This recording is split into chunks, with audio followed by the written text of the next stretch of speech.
लोग जो हैं रास्ते से मुझे इस्तकबाल कर रहे थे कि आपने बहुत अच्छा काम किया है, एक वैशी दरिंदे को पकड़ा है और अपनी बेटी को दाव पे लगा के। तो मेरी यही कहा कि भाई हम सिंध के लोग हैं, मेहमान नवाज हैं, वो 10 दिन हमारे घर में रही है, रोएगी, हमारे सारा ख़ानदान मर जाए तो मैं इसको नहीं छोड़ूंगा। 31 तारीख को ये तबस्सुम बेगम आई थी मेरे थाने पे, तो वहाँ मेरा बड़ा मुंशी हेड मोरर बैठा था। उसने बोला कि भाई खुदा इसकी मदद करो, हमें समझ नहीं आता ये औरत क्या कहती है। तो मैंने उसे इन्वेस्टिगेशन की पूछा कि बाबा क्या बात है। उसने बोला भाई मुझे एक बंदा लेके आया है, मेरे साथ ज़्यादती भी की है और मेरी बच्ची भी छीनी है इन लोगों ने। मैंने बोला भाई इसके पास तुम्हारा कोई सबूत, कोई अता पता, कोई नंबर शंबर? बोले कुछ भी नहीं है, ये एक ही नंबर उसने लिख के दिया है, यही है, वो भी बंद जा रहा है। तो मैंने इसको बोला कि ठीक है आप 2 बजे थाने पे आ जाना दोबारा। उसने बोला मैं यहाँ मस्जिद में ठहरती हूँ। तो ये औरत चली गई, मैं भी चला गया, मैं शहर में चला गया। घंटे डेढ़ के बाद इस औरत ने दोबारा मुझे कॉल की कि भाई मुझे मस्जिद में भी सोने नहीं देते, मैं कहाँ जाऊँ, यहाँ मेरा घर भी नहीं है, तो मैं क्या कर सकती हूँ। मैंने बोला आप इधर थाने पे आ जाएं, मैं आता हूँ उधर। जैसे वो औरत आई मेरे से पहले, तो हेड मोरर ने इसको बोला तुम उसी के घर चले जाओ, वही तुम्हारी मदद कर सकता है। एक सिपाही उसको साथ देकर उसने मेरे घर में भेज दिया औरत को। जब औरत मेरे घर में आई तो वो उधर रो रही थी। तो दोबारा मुझे बच्चों ने कॉल की कि भाई ये औरत आई है, एक रो रही है, इसके साथ बहुत जुल्म हुआ है। उसने पूरी हमें कहानी बता दी है, सुबह भी रोती थी, शाम को भी रोती थी। तो मेरी बच्चियों को बोलती थी आप कैसे बच्ची हैं, मेरी बच्ची भी ला दो। मेरे छोटे छोटे बच्चे थे, उनके साथ वो कह रही थी। तो मेरी बच्ची ने बोला, मैंने इनको जब बोला कि भाई तुमको ये करना है, बोले बाबा आप इजाज़त देते हैं तो हम करेंगे। फिर खैरुल्लाह का नंबर खुला हुआ था, जिस नंबर पे मैंने चेक किया तो खैरुल्लाह के भाइयों का नाम आ गया उधर, उनके सिमों का नंबर निकाला। फिर खैरुल्लाह के भाई से मैंने बात की कि भाई मैं एरिया मैनेजर हूँ, कि फलात प्रोग्राम के आपके 50,000 हमारे पास आए हैं इस नंबर पे, ये शनाख्ती कार्ड नंबर है, ये मोबाइल नंबर है, आप हमारे से ले लें।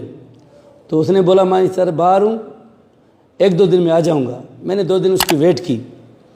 तो 2 दिन के बाद फिर मैंने उससे बात की।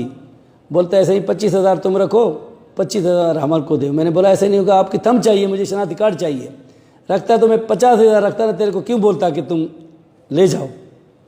तो आप आ जाएं, आपकी सख्त ज़रूरत है हमें, जब भी आ जाएं, लेकिन जल्दी आ जाएं। मैंने बोला ये आ जाएगा तो मैं उस मंजिल तक पहुंच जाऊंगा, लेकिन वो नहीं आया। इस दौरान अपना खैरुल्लाह का नंबर खुला हुआ था। जैसे खैरुल्लाह का नंबर खुला तो मैंने उस औरत को बोला कि भाई इससे बात करो। तो खैरुल्लाह से बात की कि भाई मेरी बच्ची दे दो और खुदा के वास्ते। खैरुल्लाह ने इसको बोला कि तुम्हारी बच्ची मेरे पास नहीं है, उसके पास है। भाई उसका नाम जाना पहचाना न, अपना नाम बता रहे थे ना पता बता रहे थे। तो उसने बोला कि उसका नंबर तो बंद जा रहा है। औरत ने बोला, इसने बोला भाई नंबर मैं तेरे को देता हूँ, उसका नंबर ये खुला है। उसने मेरे को भी गाली दी है। थे तो एक ही मतलब इकट्ठे थे। जैसे उसने नंबर दिया तो मैंने नंबर लिखा और उसको ट्राई किया, औरत को बोला इस नंबर पे कॉल करो। जैसे इसने कॉल की तो उसने फ़ौरन इसकी बच्ची के साथ बात करवाई। मैंने बोला ये तो इकट्ठे बैठे हैं, एक बंदा नंबर देता है तो दूसरा बच्ची से बात करवाते, तो एक ही जगह पे है। तो मैंने बोला, बच्ची ने झटके में बोला मम्मी मुझसे बहुत इन्होंने ज़्यादती की है, मैं तो मर रही हूँ। तो इसको बच्ची को दोबारा इसने मारा। बोला ऐसे नहीं बोलो, बोलो मेरी तबीयत ख़राब है। तो मेरे बच्चे रो रहे थे, बोलते इतनी ज़्यादती की होगी तो ये बड़े ज़ालिम है। मैंने बोला ठीक है कोई बात नहीं, उससे बोला। फिर खैरुल्लाह ने बोला नहीं, वो क्या नाम है अपना, रफ़ीक ने बोला। रफ़ीक ने बोला कि औरत ला के दो तो तेरी बच्ची वापस करूँगा मैं। मैंने इसको बोला तुम बोलो कि 2-3 सब्र करो, 2-3 दिन, अभी मेरे से औरत तो मिलेगी नहीं, मैं कराची में हूँ। ये बोलता है मैं भी कराची में आया हूँ, जना में हूँ, तुम किधर हो, तेरी बच्ची को बोला मम्मी हम भी कराची में आए हुए हैं। इसने बोला मैं तो कराची में हूँ लेकिन आप तो मुझे नज़र नहीं आ रहे। तो उसने बोला जब तक औरत नहीं लाओगे बच्ची नहीं दूंगा, तेरे को भी मार दूंगा, तेरी बच्ची को भी मैं गला काट दूंगा।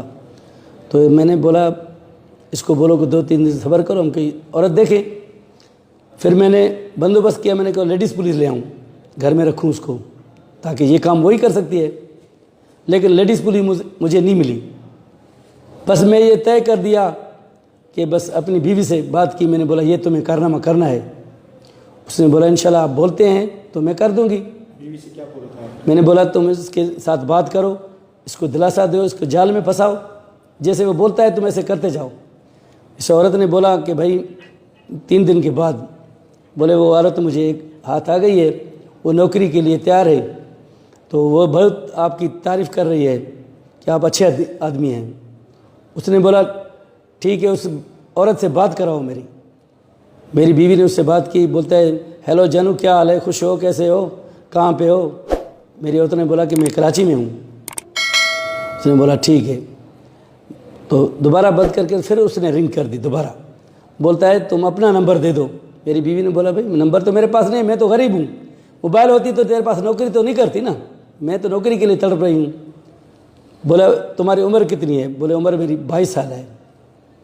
फिर दूसरे दिन मैंने इसको अपनी बच्ची से बात करवाई। जब मैंने बच्ची से बात करवाई तो ये फ़ौरन बोला कब आ रहे हो?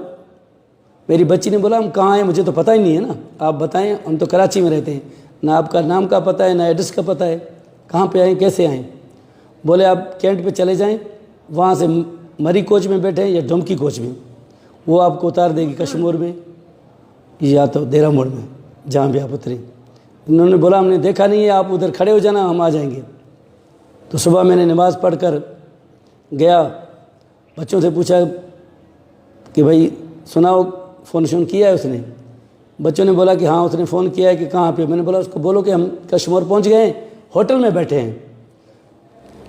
तो दोबारा उसने पूछा कि कौन से होटल में बैठे हैं?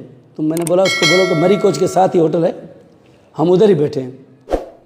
हम उधर बच्ची को बोला जल्दी आ जाओ। उस औरत के साथ मेरी बच्ची आ गई। जैसे बच्ची आई वो बैठे थे उधर, तो ये होटल में नहीं आया। मैंने समझा इसने मेरे को देख लिया है या कोई ऐसा चाल माल कर दिया है। फिर ये बोलता है कि सिटी पार्क में आ जाओ। फिर मैं होटल से हट गया, बहरे को बोला कि भाई मेरे बच्चों को रक्षा करके दो, ये किराया दे दो उनको बोलो कि सिटी पार्क में उनको छोड़ कर आओ। फिर मैंने बंदोबस्त किया। 2 हमारे साथी थे जिन्होंने मेरे साथ नमाज़ पढ़ी थी। एक ए साहब शौकत मलिक था, एक कमरदीन संजरानी था, और 2 और भी दोस्त आ गए बाद में, मेरा बेटा भी था। तो मैंने उनको बोला तुम चलो उधर सिटी पार्क में, औरतों से पहुंचने से पहले आप वहाँ जो है ना वॉक कर लें। वो वॉक कर रहे थे, मैंने बच्चियों को भेज दिया उधर, मैं खुद गेट पे बैठ गया। वो दोनों हमारे साथी वो जो है गश्त कर रहे थे उधर, मतलब वॉक कर रहे थे सफ़ेद कपड़ों में। वहाँ सिटी पार्क को एक दूसरा भी गेट था, छोटा था, उधर मैंने अपने बेटे को बिठा दिया और एक बंदे को भी बिठा दिया। तो मैं पिस्टल उठा रहा था। मेरी बेटी ने बोला बाबा तुम जज्बाती हो, कहीं वो मुझे हाथ दे, आप ना बर्दाश्त कर सके तो शूट कर देंगे, तो हम तो गरीब हैं, मर जाएंगे। मैंने बोला ऐसी कोई बात नहीं है, चेनी पिस्टल नहीं उठाओ, ऐसे चलते हैं, कोई बात नहीं। अगर वो भाग गया तो मैं नहीं छोड़ूंगी इंशाल्लाह, मैं उसके गले में पड़ जाऊंगी, उसको जफ्फी लगाऊंगी, कपड़ों से पकड़ूंगी, छोड़ूंगी नहीं। बाबा तुम मेरे पे भरोसा करो। मैंने बोला ठीक है। तो ये बैठ गया, ये आ गया, दोनों आके चक्कर लगा के देख गए कि पुलिस तो नहीं है।